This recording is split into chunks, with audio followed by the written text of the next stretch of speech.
So either Jung and Kimchi are going to, stop being friends at some point, or they're going to get together. It's one or the other, folks.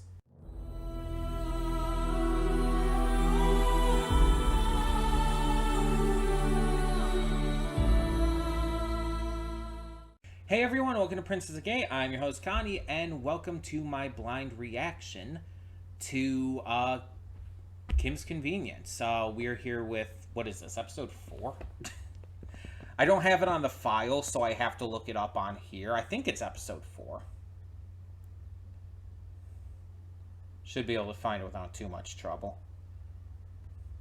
Yeah, episode 4, because the last one was 3. I'm well put together. Don't mind me. So yeah, we're here with episode 4 of Kim's Convenience, and last time we had some notable issues with Jung and Kimchi, and proclamations of sexual assault that both kind of did and did not happen. As I said last time, what Jung did was completely unprofessional. He shouldn't have done it. But also the fact that Kimchi was using that just as basically revenge to get back at Jung not letting him use his office and stuff. It's like, that's really messed up. I said it last time and I'm saying it again. It's like these two, like, how are these two friends? I'm sorry, but if someone accused me to my boss of sexual assault just because they were angry at me for not letting them use my promotion to their advantage, we wouldn't be friends anymore. It just wouldn't happen. I don't care how much they apologize to me. It's like, no, I'm sorry, I could not do that. I could not, just get past that. Here's the thing. I might be willing to forgive them if they genuinely prove that they were sorry. But I couldn't be friends with them anymore. That trust would just be, insanely broken.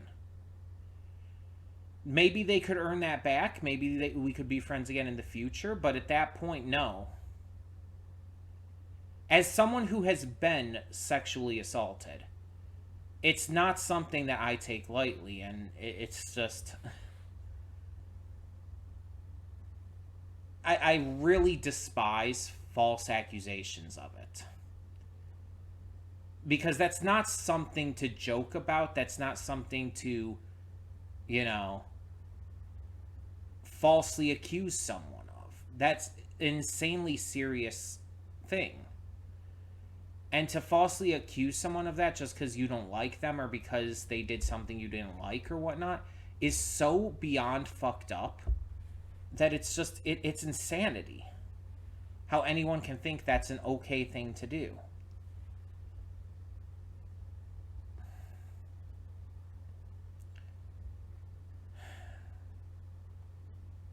So, yeah.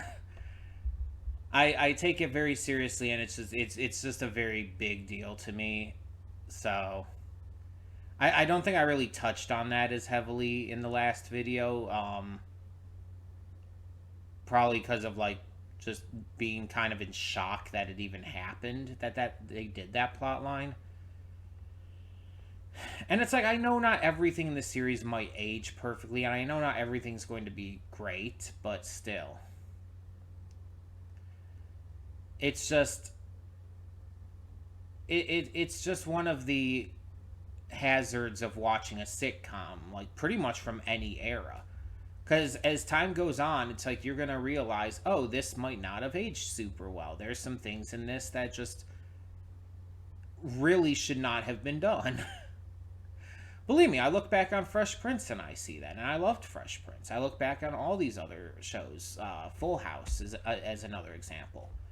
And it's like, yeah, there's mistakes in there. There's things that shouldn't have been said or done or written or whatever. It happens. It happens. The thing is, as time passes, you come to realize that certain things aren't okay. And so you adjust and change. But, shows and movies and stuff from those eras, they can't really change. They're already set. Like, you can fix things for the future movies and shows and all that, but those ones, they're going to remain like that. And my view on it has always been this: we should not try to censor that, because that's important to know. It's important to know that our culture, our society has been in those states, in those places where we have said and done bad things. And we need to look back on that and learn from it and grow from it, use it to better ourselves now. If we just censor it, it's like you're just like hiding the problem rather than doing anything to resolve it, to fix it. What good does that actually do? I think that it's the same with like a lot of those old Looney Tunes and Disney cartoons and stuff that have like really problematic shit in them. It's like, continue to show them on streaming and all. Just put like a little warning beforehand. It's like, oh, this cartoon was made in the 40s. It has racism and shit in it. Just put a little warning, a little disclaimer before them. I think that's the best way to handle it. So that way we understand it's like, this stuff is not right. It never was right. But it comes from a time that we're luckily not in anymore, and that didn't understand that that was as wrong. It's helpful, especially for kids, to understand that the world changes, the world grows, and it gets better. We improve things as we look at the past and find what are the things we need to fix. So I look at this and it's like, I'm not like saying, oh, the show should have been canceled or something for that. I'm just saying that it's like, that is something we definitely need to learn from for the future of not just sitcoms, but television and movies and games and so much more. And that's understandable. But anyway, anyway, yeah, I'm still enjoying this. There's still a lot of great comedy, a lot of great moments with Mr. Kim and whatnot, especially. And so, as we continue this, I'm just going to keep in mind that there might be some things in here that just don't work as well. It's reasonable. So yeah. Before we get this started, though, I do want to quickly remind you all that we have a lot of great content to check out on the channel. Between Monday and Friday, we have a plethora of awesome series reactions. And on Monday specifically, we have YouTube, or at least YouTube adjacent reactions. Shorts, specials, mini-series that just don't have a lot of episodes, or heck, surprise, but YouTube videos as well. Anything that doesn't quite fit into a normal series or movie reaction goes in that slot. And speaking of movie reactions, we have those every Saturday and Sunday, normally. And I say normally because this week we are doing a special Zatoichi week. Every day, Monday through Friday, we are putting up another Zatoichi movie reaction. So 5 total between 5 days. But that also means that Saturday and Sunday this week will not have movie reactions. But that's just for this week. Next week, we go back to our normal schedule. Movies on Saturday and Sunday. I pre-record them during the week, but upload them on the weekend so that every day has some sort of reaction content going on for it. We're also currently going through a couple Let's Plays on the channel. We're going through Horizon Forbidden West every other day. And by every other day, I mean you're seeing one today on Tuesday, you'll see one on Thursday, on Saturday, and so on and so forth. Every other day will be an upload for that. We also are going through Poppy Playtime on Saturdays. At least the first chapter, because that's all that's on the PS5 currently. And luckily, I'm not the best at puzzles all the time, so I was able to record enough footage to split it into a few different parts. So it'll be able to continue on for a few weeks before we return back to Anno Mutationum. Poppy Playtime is also a donation reward for Venom. If you want to know how to donate for a future PS5 Let's Play, go to the channel search, and all in one search type in June Double Reward Month PS5. It should take you to the correct video that'll tell you everything you need to know in regards to how to donate for a future PS5 Let's Play. But all of that being said, thank you as always so much for tuning in. Let's get to this episode of Kim's Convenience. So when the screen fades to black, pause this redirect and go to the description below. Follow the link to the reaction because yes, we do redirect all of our reactions on this channel. I understand you don't want to have to click all these extra links just to get to the reaction itself, but luckily it's only a single link and it's just down in the description below.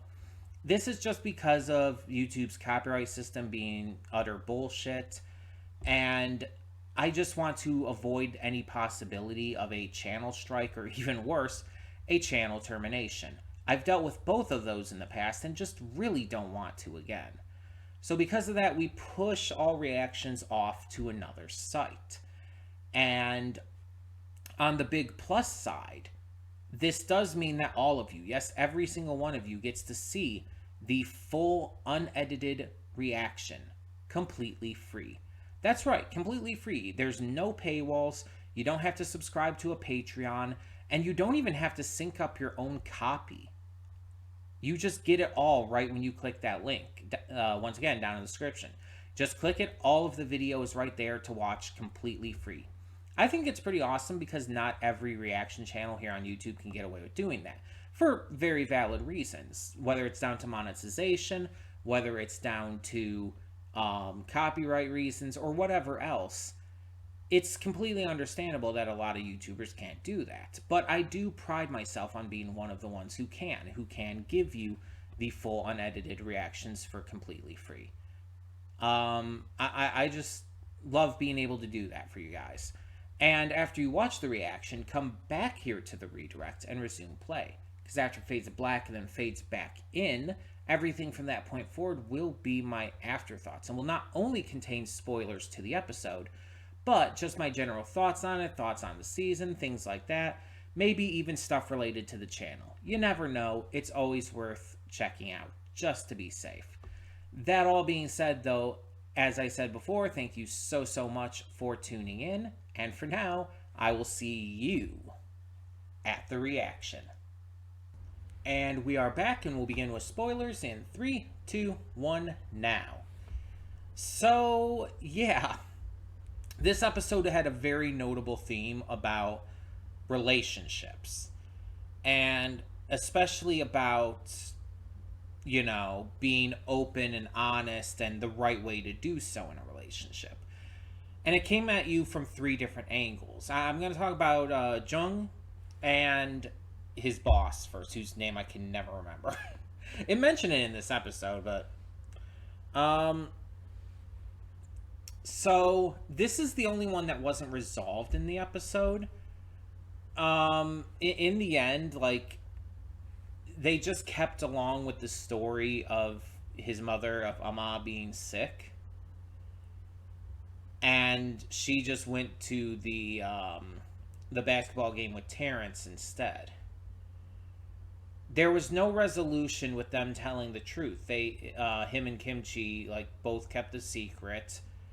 It never really got resolved. And that's really interesting to me, because both of the other ones had some level of resolution. And I'll talk about those when I get to that, but... Yeah, this one, it's just like, this has got to come to a head at some point, right? Like, he's got to talk to her about this, because it's very clear she has a thing for him. I mean, he notices. It's not like it's even a mystery to him. It's very obvious. And he has to address this at some point. That he's not interested in her. That he doesn't reciprocate those feelings. And that maybe even he's a little uncomfortable with her constantly saying this kind of stuff. And showing this interest so openly. I mean, I don't know how that would end up going, but he's got to address it. He really does. And he should do so, obviously, you know, politely and respectfully and professionally. But still.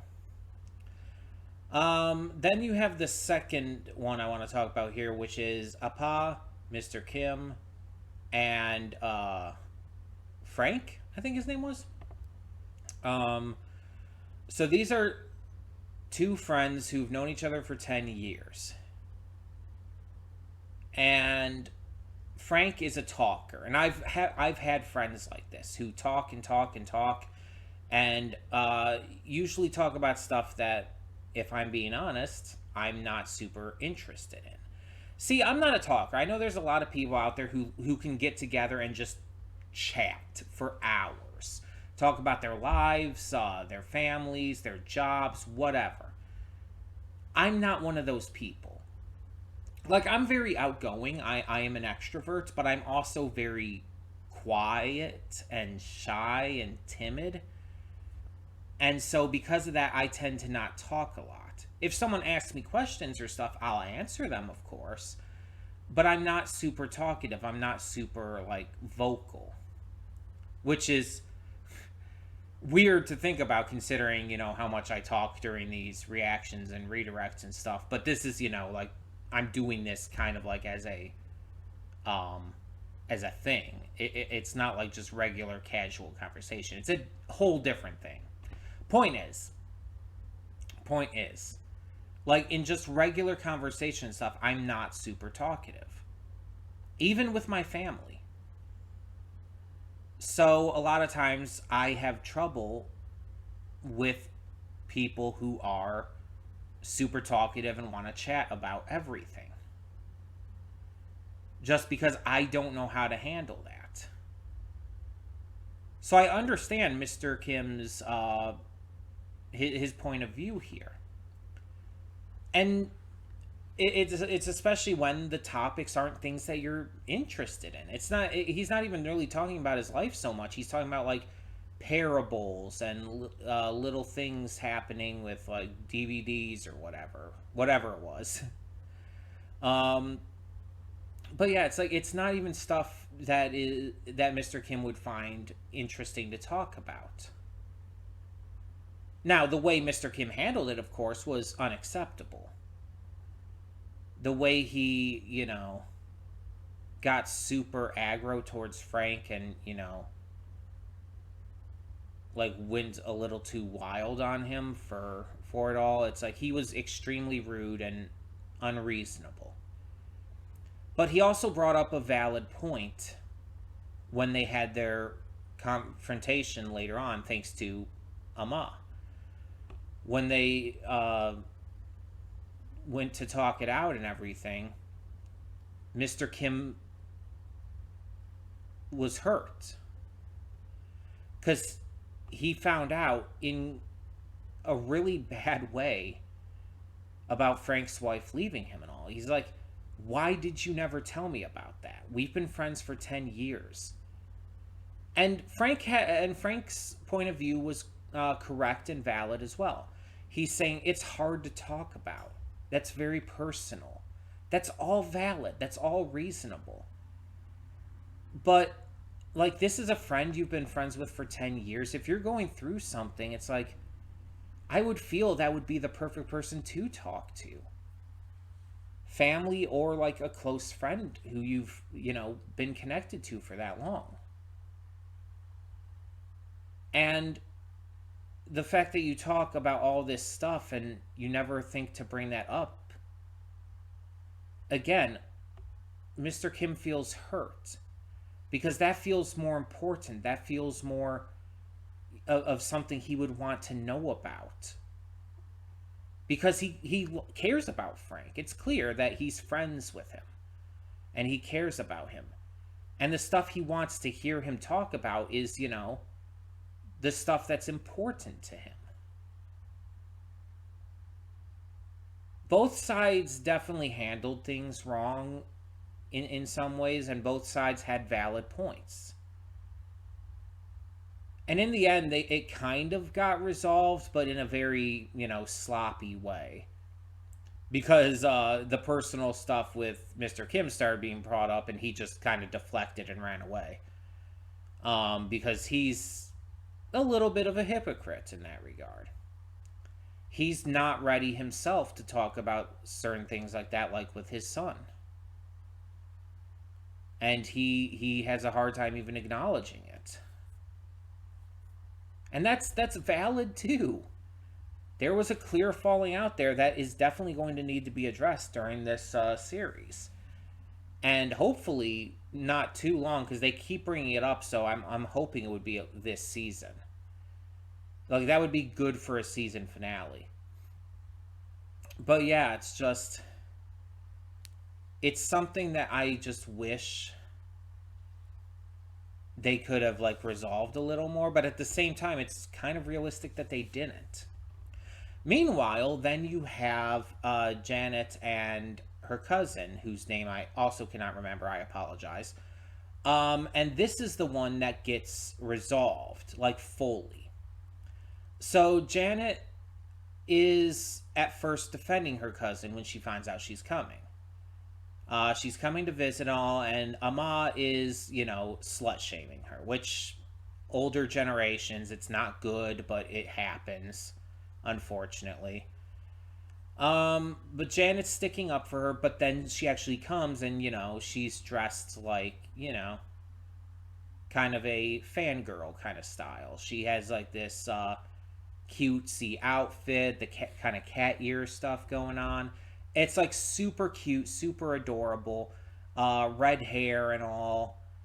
And it's like, you even have at multiple points in the episode, people like asking, it's like, are you in a costume? Did you come from a comic convention? It's like, because that's the kind of outfit you would see a lot of at those kind of places. But no, that's just how she dresses, and that's fine. But Janet, who is sticking up for her, especially saying, like, oh, people can dress any way they want, she now starts to become hypocritical, too. And this is where, there's the point in the episode of, like, her comparing herself to Appa, noting how they're actually very similar in the regards that they have a similar thought on this all, on being open and honest. But it's also shown throughout this episode that they're very similar in a little bit of hypocrisy. Because we see that she shows hypocrisy in regards to having defended her cousin, but then upon seeing her, starts judging her by the way she's dressed, and eventually by the way she acts. This girl is very, very high energy. She's very happy, very bubbly, has a lot of personality, and Janet is clearly very threatened by that, because she's not like that. She's very down to earth and mild in her personality, which is fine. There's nothing wrong with that. But it's clashing a bit. And another part of it is that her cousin is so, like, knowledgeable about the Korean language and culture and everything, while Janet only knows a few things and isn't entirely correct on some of those things. She feels inadequate next to her because she's not as high energy, she's not as knowledgeable about the Korean language and everything. And she even gets really defensive at one point, like, basically saying, like, I may live here, but I'm still Korean and all. And it's like, yeah, you are. But it's like,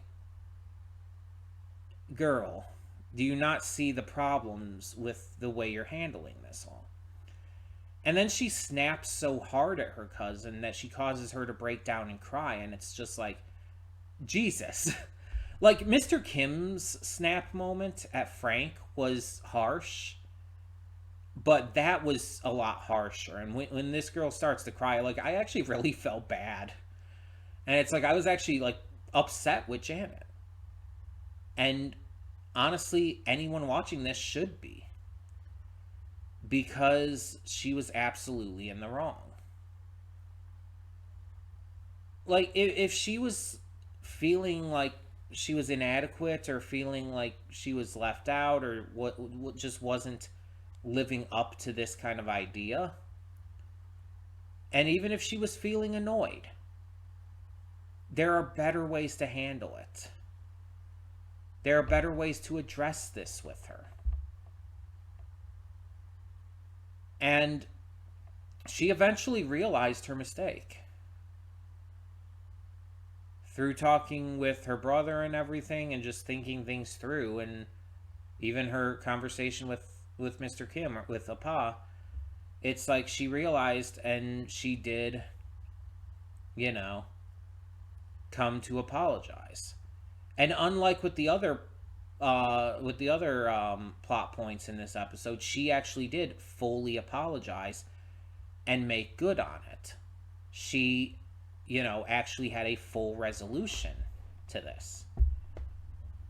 And I think it's interesting that the three plot lines in this had different levels of resolution. One having absolutely none, the other only having a partial resolution, and this one having a full resolution. I think that's really interesting, and it's got to be intentional. I'm just wondering, it's like, why did they decide to do it this way? Is there a specific reason? But she makes up with her cousin, and they take a picture with an old picture of them when they were kids and all, and it's really adorable, and it's a really nice wrap up to things.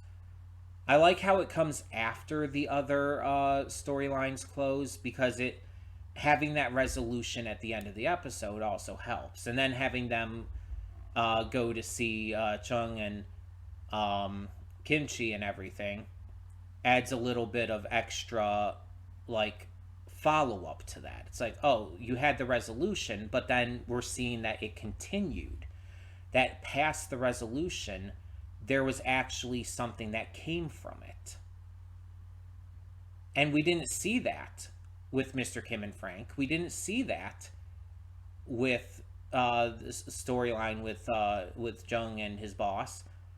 Even though we got, like, the casserole that she left for him in that scene, it's like there wasn't actually resolution to that at all. It wasn't really a follow up to any resolution of any sorts, like it was with the girls. And I think it was well done. I don't know if you heard that. Someone was honking out there. I think it was well done. It was well handled, and I'm just curious where they're going to take the storyline with the boss and all, because they're definitely working something with that. I just don't know how far it's going to go. I do need resolution with that, though. Not necessarily for the basketball thing, just in general. I feel like that needs to be handled at some point. But yeah, this was a good episode. I enjoyed it. The cousin is absolutely fucking adorable. She is just the cutest thing, like, ever. She is so adorable. But yeah, it's like, I think episodes like this that kind of show the different characters going through similar situations, and how they handle it differently, and how things are resolved at different levels. I really like this kind of idea.